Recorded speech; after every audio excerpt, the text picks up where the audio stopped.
오늘 아침에 함께 묵상할 말씀은 요한복음 21장 18절에서 22절 말씀입니다. 제가 봉독하겠습니다. 내가 진실로 진실로 내게 이르노니 내가 젊어서는 스스로 띠띠고 원하는 곳으로 다녔거니와 늙어서는 내 팔을 벌리리니 남이 내게 띠띠우고 원하지 아니하는 곳으로 데려가리라. 이 말씀을 하심은 베드로가 어떠한 죽음으로 하나님께 영광을 돌릴 것을 가리키심이러라. 이 말씀을 하시고 베드로에게 이르시되 나를 따르라 하시니 베드로가 돌이켜 예수께서 사랑하시는 그 제자가 따르는 것을 보니 그는 만찬석에서 예수의 품에 의지하여 주님을 파는 자가 누구 오니이까 묻던 자더라. 이에 베드로가 그를 보고 예수께 여짜오되 주님, 이 사람은 어떻게 되겠사옵나이까? 예수께서 이르시되 내가 올 때까지 그를 머물게 하고자 할지라도 내게 무슨 상관이냐? 너는 나를 따르라 하시더라. 아멘. 오늘 본문은 부활하신 예수님과 베드로의 대화를 기록하고 있습니다. 본문은 두 부분으로 나눌 수 있는데요. 첫 번째 부분은 18절, 19절 말씀이고요. 또 두 번째 부분은 20절에서 22절 말씀입니다. 예수님께서는 베드로에게 한 가지 주제를 가지고 말씀을 하시는데요. 그 주제는 바로 나를 따르라입니다. 먼저 첫 번째 부분 18절 19절을 보시면요. 18절에서 예수님께서는 베드로에게 말씀하십니다. 내가 젊어서는 스스로 띠띠고 원하는 곳으로 다녔거니와 늙어서는 내 팔을 벌리리니 남이 내게 띠띠우고 원하지 아니하는 곳으로 데려가리라. 예수님께서는 베드로가 앞으로 어떠한 삶을 살게 될지에 대해서 말씀하시는데요. 베드로가 젊었을 때에는 자유를 누리며 살았지만 앞으로는 다를 것임을 말씀하시죠. 이제는 다른 이들에 의해서 이리저리 끌려다니는 삶을 살게 될 것이라고 말씀하십니다. 그리고 베드로가 결국에는 십자가 죽음을 맞이하게 될 것이라고 예언하시죠.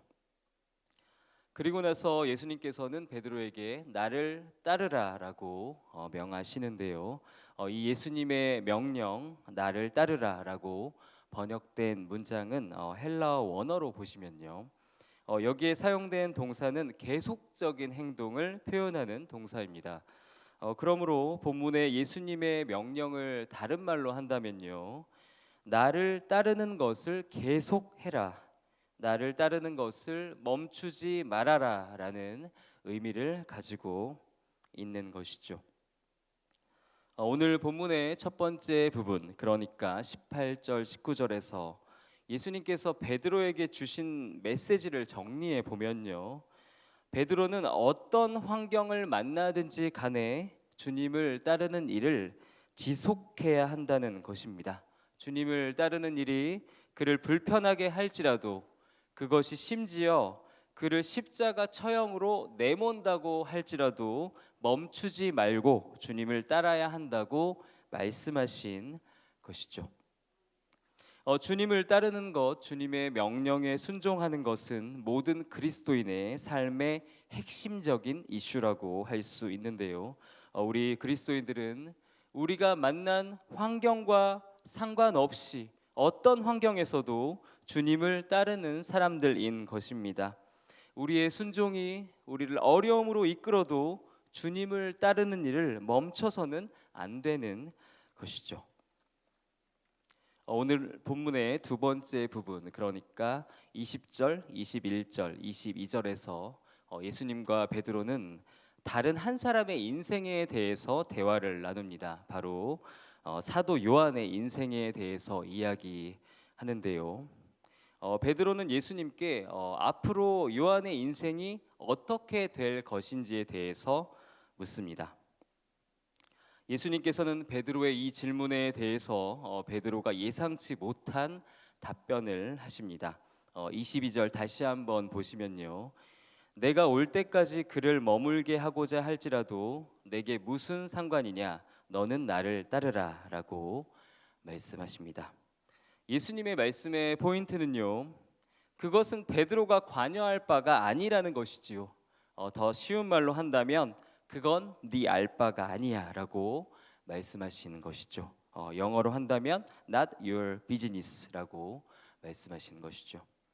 예수님께서는 베드로가 다른 사람의 인생에 대해서 지나치게 관심을 가지면서 주님을 따르는 일에 방해를 받는 것을 염려하셨습니다. 베드로가 먼저 집중해야 할 것은 어떤 상황에서도 흔들리지 않고 주님을 따르는 일이 되어야 하는 것이죠. 오직 그것에만 집중해야 하는 것입니다.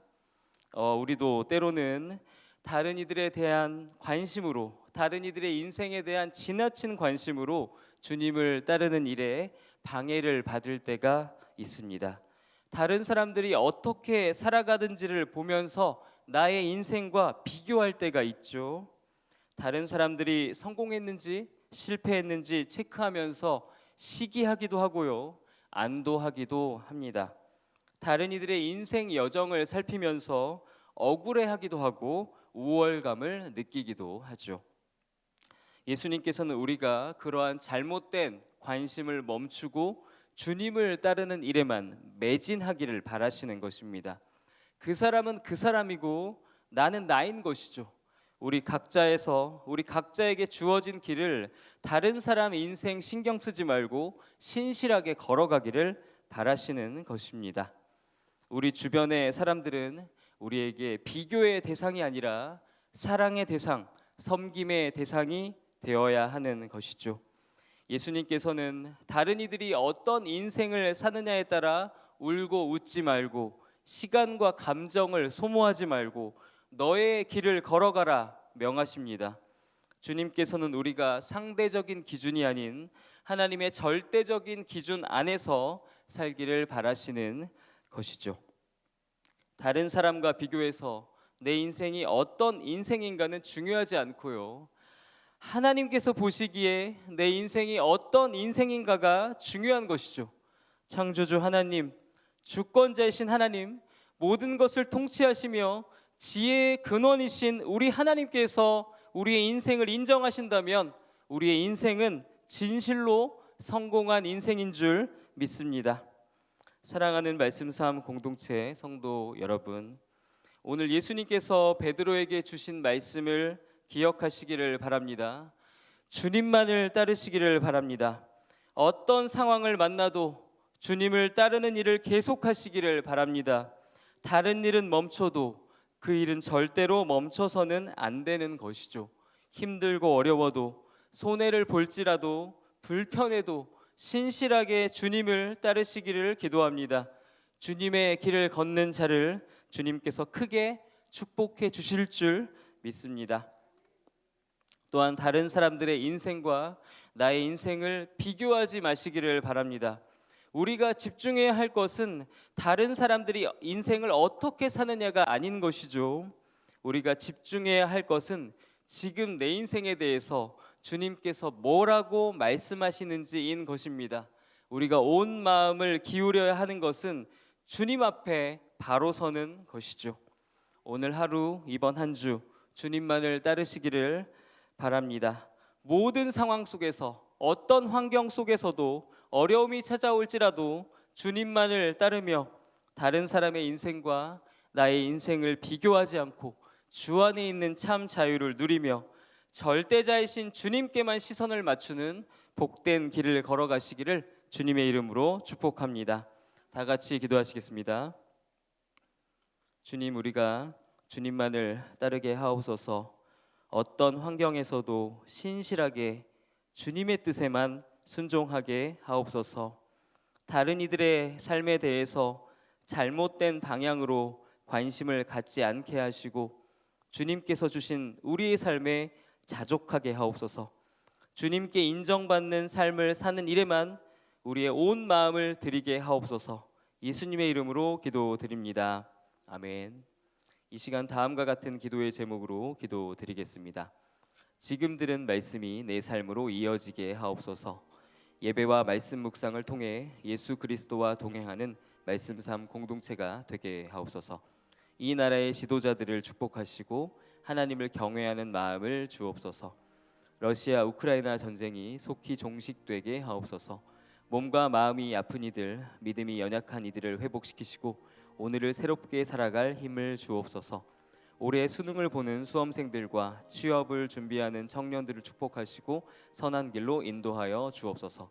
공동의 기도 제목과 각자의 기도 제목을 가지고 자유롭게 기도하시다가 삶의 자리로 나아가시겠습니다.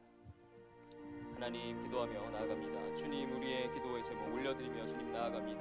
하나님, 우리에게 응답하여 주시고 우리가 주님을 바라볼 수 있도록 주님 인도하여 주시옵소서. 하나님, 오늘 말씀을 주님 우리의 마음속에 새기기를 원합니다. 주님만을 따르기를 원합니다. 힘들고 어려울지라도, 하나님 피곤할지라도, 하나님 그 십자가를 따르는 길이, 하나님 십자가의 길을 걸어가는 것이 하나님 우리의 생명을 요구할지라도 하나님 우리가 흔들리지 아니하고 신실하게 주님의 길만을 따라가게 하여 주시옵소서. 주님께서 가신